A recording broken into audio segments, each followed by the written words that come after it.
अस्सलाम वालेकुम। This is miss सारा Shah with the new lecture of exercise 7.1 first year. आज हम क्वेश्चन नंबर 2 को डिस्कस करेंगे। क्वेश्चन नंबर 1 में मैंने आपको बताया था कि अगर कोई फैक्टोरियल फॉर्म हो हमारे पास किसी नंबर की, तो उस फैक्टोरियल फॉर्म को हम इवेल्यूएट कैसे करते हैं।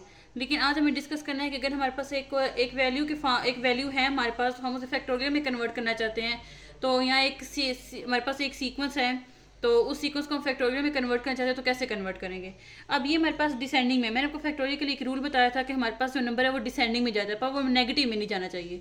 ठीक है, अगर आपके पास एक नंबर है एन की सीरीज में, लेट्स सपोज जनरल सीरीज है हमारे पास, एक आ रही है n N minus one N minus two, और आपको एन दे दी जाता है, वन दे जाता है, या टू दे दी जाता है, आप उस सीरीज को उस हद तक एक्सपेंड कर सकते हैं, डिक्रीज कर सकते हैं जब तक वो नेगेटिव नंबर ना दे आपको। ठीक है, तो ये हमारे पास 6.5.4 आ जाएगा। इसमें मुझे यहाँ पे अच्छे तरीके से समझ आ रही है कि अगर मैं 6 फैक्टोरियल बनाना चाह रही हूँ तो मुझे .3 चाहिए, .2 चाहिए, .1 चाहिए। तो मैंने यहाँ पे लिख लिया 6.5.4 और .3 टू 1 लिखने के बजाय मैं डायरेक्ट 3 फैक्टोरियल लिख लिया, क्योंकि 3 फैक्टोरियल का मतलब भी तो वही है ना कि 3.2.1। अब जब मैं 3 फैक्टोरियल ऊपर खुद ऐड किया है तो डेफिनेटली मैं इसे डिनोमिनेटर में मुझे लगाना पड़ेगा। अब जब मैं इसे डिनोमिनेटर में लगा दिया, यानी कि मैंने ऊपर नीचे सेम नंबर लगाया जो कि क्वेश्चन की पहली शेप को इफेक्ट नहीं करेगा, तो ऊपर मेरे पास बन जाएगा 6 फैक्टोरियल, डिनोमिनेटर मेरे पास आ जाएगा 3 फैक्टोरियल, और यही हमारा आंसर है, क्योंकि हमने फैक्टोरियल फॉर्म में कन्वर्ट करना था और वो मैंने कन्वर्ट कर दिया। एक बात याद रखें कि आप जर्नल फ्रैक्शन की तरह फैक्टोरियल की फ्रैक्शन को कटिंग नहीं कर सकते। लाइक मैं 3 फैक्टोरियल 6 फैक्टोरियल को काट के 2 फैक्टोरियल नहीं लिखूंगी। ठीक है, आप इसे पहले एक्सपेंड करेंगे, एक्सपेंड करके इसको कटिंग करें और देन दोबारा से फैक्टोरियल में कन्वर्ट करना चाहते हैं तो कर लें, लेकिन आप इसकी फैक्टोरियल फॉर्म में टेबल पढ़ किसी कटिंग नहीं करेंगे। ठीक है, अच्छा नेक्स्ट हमारे पास यहाँ पे आ जाएगा 10.9 है। हमने 10 फैक्टोरियल बनाने के लिए हमें आगे और क्या चाहिए, डेफिनेटली हमें मजीद 8 फैक्टोरियल चाहिए, 8 7 6 वो चाहिए सारा कुछ। तो मैंने यहाँ पे 8 फैक्टोरियल ऊपर लगाया, यहाँ पे 2.1 है, यानी कि ये 2 फैक्टोरियल है मेरे पास। जब मैंने 8 फैक्टोरियल ऊपर लगाया तो मैंने 8 फैक्टोरियल नीचे भी लगा देना है। ठीक है, अब ये मेरे पास क्या बन जाएगा, ऊपर तो सीक्वेंस बन रही है ना, 10 9 8 फैक्टोरियल ये बन रही है, तो वो क्या बन जाएगा, टोटल मिला के हमारे पास 10 फैक्टोरियल बन जाएगा। ठीक है, लेकिन नीचे हमारे पास 2 फैक्टोरियल .8 फैक्टोरियल ये हमारे पास एज इट इज रहेगा जैसे कि ये है। क्लियर। अब ये तो मेरे पास कुछ नंबर्स थे कि मैंने आपको इसके थ्रू बता दी कि अच्छा ये नंबर्स के ऊपर फैक्टोरियल का रूल हम कैसे अप्लाई करते हैं, लेकिन एक जर्नल सीक्वेंस आ रही है मेरे पास N N minus one N minus two. अब ये हमारे पास माइनस नेगेटिव होते होते एक एंड पे एक ऐसे नंबर में पहुंचे हैं कि वहाँ पे एक नंबर है आर। ठीक है, आर एक नंबर है, कोई भी एक नंबर है आर। ठीक है, उससे एन में से माइनस किया गया है। ठीक है, लेकिन उस आर में 1 को ऐड भी किया गया है। Let's suppose n minus two है यहाँ पे। ठीक है, लेट्स सपोज आर 2 है, एन माइनस टू किया गया है।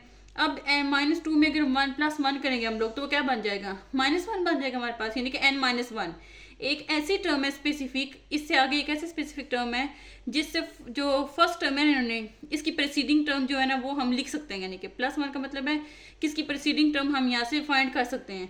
ठीक है, और प्रेसीडिंग टर्म इसकी क्या हो जाएगी, n माइनस वन हो जाएगी, जो इसे नेक्स्ट हम आगे से लेके जाएंगे और वो बनेगी हमारी। ठीक है, तो ये हमारे पास आ जाएगा यहाँ पे n into n minus one n minus two up to n minus r plus one, और साथ हमारे पास क्या हो जाएगी टर्म आगे जगह का मैं यहाँ पे लिख रही हूँ n माइनस r।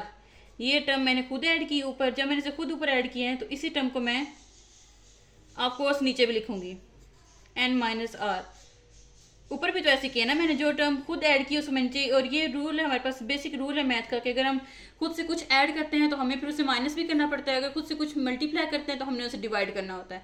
ठीक, तो अब देखें यहाँ पे ये n minus one n minus to n minus r plus one, यानी कि कोई एक ऐसा नंबर है n माइनस r एक हमारे पास ऐसा नंबर है जिसकी नेक्स्ट टर्म हमारे पास क्या थी, उसकी उससे पहले वाली टर्म जो हमारे पास थी वो कौन सी थी, +1 थी हमारे पास। ठीक है, फिर जब उसने +1 किया, +1 को हमने निकाला माइनस किया तो n माइनस r हमारे पास आ जाएगा। ठीक है, यानी कि हमने डिक्रीजिंग में लेके जाना है, और इस स्टेटमेंट का सिर्फ मतलब इतना था कि आपको इसमें से अपनी नेक्स्ट टर्म जो है जो आगे आपने लिखनी है, इससे जो आगे आपकी जो है ना वो स्मॉलेस्ट टर्म है, जो n minus r plus one से जो स्मॉलेस्ट टर्म है वो गैस कर सकें। और वो कैसे गैस करेंगे, ऑफ कोर्स हमें 1 1 माइनस करें, जैसे यहाँ पे 1 1 1 माइनस करते जा रहे हैं, ऐसे यहाँ पे 1 माइनस करेंगे तो क्या आ जाएगा, n माइनस आर आ जाएगा। ठीक है, अगर किसी को इस पॉइंट कभी भी समझ नहीं आई होगी तो आए तो मुझसे पूछ ले। अब ये सीक्वेंस मेरे पास क्या बन गया, ये सीक्वेंस मेरे पास बन गया है n माइनस आर की सीक्वेंस बन गई है। ठीक है, यहाँ पे वो जो जनरल नंबर है ना -1 -2 -3 वो से r कह रहे हैं। ठीक है, तो ये मेरे पास n माइनस आर की सीक्वेंस बन गई। n माइनस आर फैक्टोरियल मेरे पास सॉरी ये मेरे पास बन जाएगी n की सीक्वेंस बन जाएगी, क्योंकि n हमारे पास नंबर है ना, ग्रेटेस्ट नंबर n है। जैसे यहाँ पे ग्रेटेस्ट नंबर 10 था, यहाँ पे ग्रेटेस्ट नंबर 6 था, यहाँ पे ग्रेटेस्ट नंबर हमारे पास क्या है, n है। n की सीक्वेंस जो कम होते होते हमारे पास जो है ना वो यहाँ तक आई है। तो ये मेरे पास क्या सीख यहाँ पे टर्म बन जाएगी n फैक्टोरियल,